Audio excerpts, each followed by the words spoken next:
Who do you have to apologize to? I want to apologize to the women of San Antonio.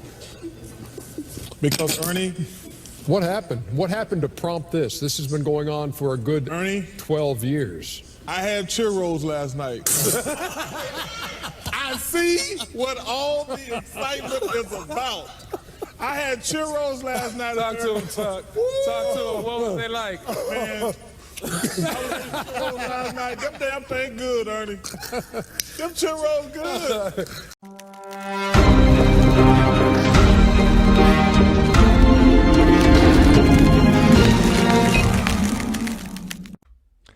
Hey, what's up, fellas? Jazz Broganzo here. What's next?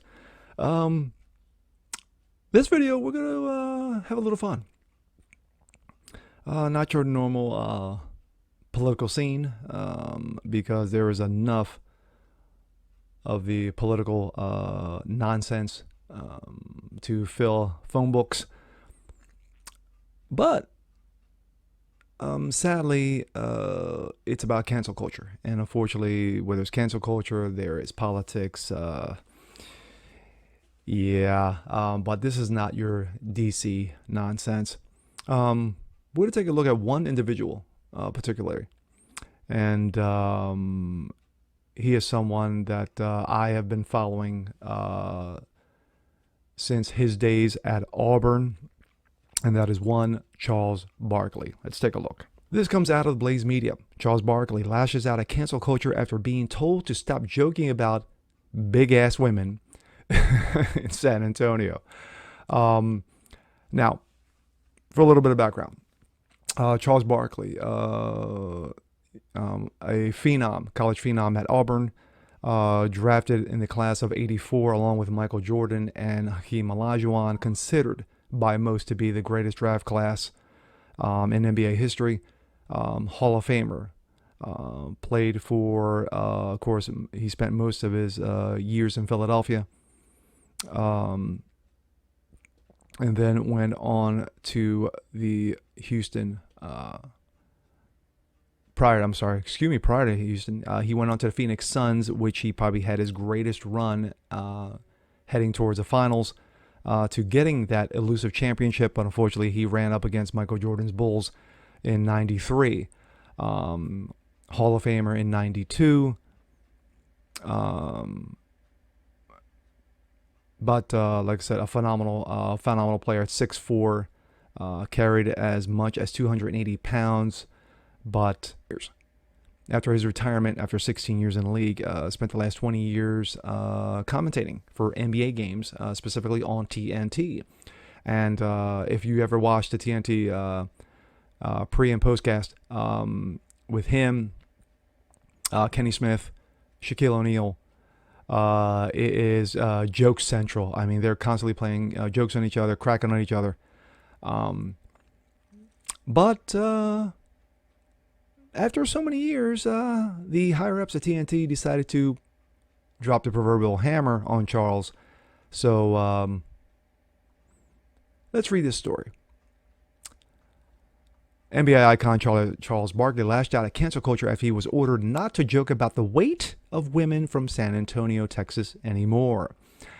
Barkley angrily described the order from TNT while a guest on Grant and Danny show on 106.7 The Fan. We're going to play a little clip of that. Quote, the PC people are out. They are overboard right now, Barkley said on the radio show. You can't even have fun nowadays without these jackasses trying to get you canceled and things like that. The legendary basketball player is known for making jabs at what he refers to as big-ass women of San Antonio, where he used to frequently play as a visitor while a member of the Phoenix Suns. He called some of his bosses cowards for not defending the use of his jokes. Quote, they won't even let me talk about San Antonio anymore, Barkley continued.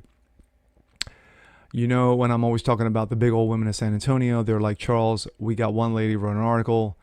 I'm like, first of all, I didn't call anybody personally fat in San Antonio. I was joking around. When this one lady wrote the article, I'm like, so you all got to let this one lady. We've been having fun for this probably about 10 or 15 years, he added. The article in question, written by Madeline Mendoza, calls out the network for allowing Barkley to continually fat shame the women of Texas City. He also said in an interview that he only plans to work as a sports commentator for another 2 years. I'm trying to hang on for another couple of years until I'm 60, and then they can kiss my ass. I'm only working till 60. I've already told him that I'm not working till the day I die. That's stupid. And if I don't have enough money by now, I'm an idiot anyway. So they should fire me anyway. Barkley has stirred some controversy in the past by going against the politically correct agenda on many issues. In 2020, he defended athletes who refused to join the kneeling protest in support of Black Lives Matter organization, which raked in a lovely $90 million last year, blackmailing because of racism. Yes. Later that year, he also mocked and derided the defund the police movement as an extreme and out of touch. I'm like, wait a minute. Who are black people supposed to call Ghostbusters? He interjected, nice. The PC people are out overboard right now. I mean, I can imagine you guys. It's not the time right now, man. They're out there. It's not the time to go out on a limb. Stay in your home. No, I'm just saying this for I can't imagine you guys doing a show every day. How crazy it is for you. It's gotten so out of hand right now. I couldn't imagine having to watch myself. You can't even have fun nowadays without these jackasses trying to get you counseled and things like that. So, especially you being a comedian, but still just having fun talking about sports. Listen, I'm trying to hang on for another couple of years till I'm 60, and then they can kiss my ass because I'm only working to 60. I've already told them that. I said, I'm not working till the day I die. That's just stupid. And if I don't have enough money by now, I'm an idiot anyway, so they should fire me anyway.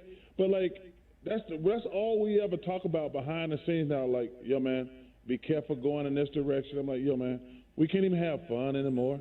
We've had fun all these years, and now all of a sudden in the last year and a half, everybody's trying to get everybody fired, and it really sucks. So exactly. I can't imagine you guys every day hey, I want to say something funny when something happened, but we can't go there. I mean, I'll say this, Charles, we're way less interesting. We're way less funny. There's no doubt. Yeah, neither of us is a Hall of Famer to have that to fall back on. You know what I mean? There's that too.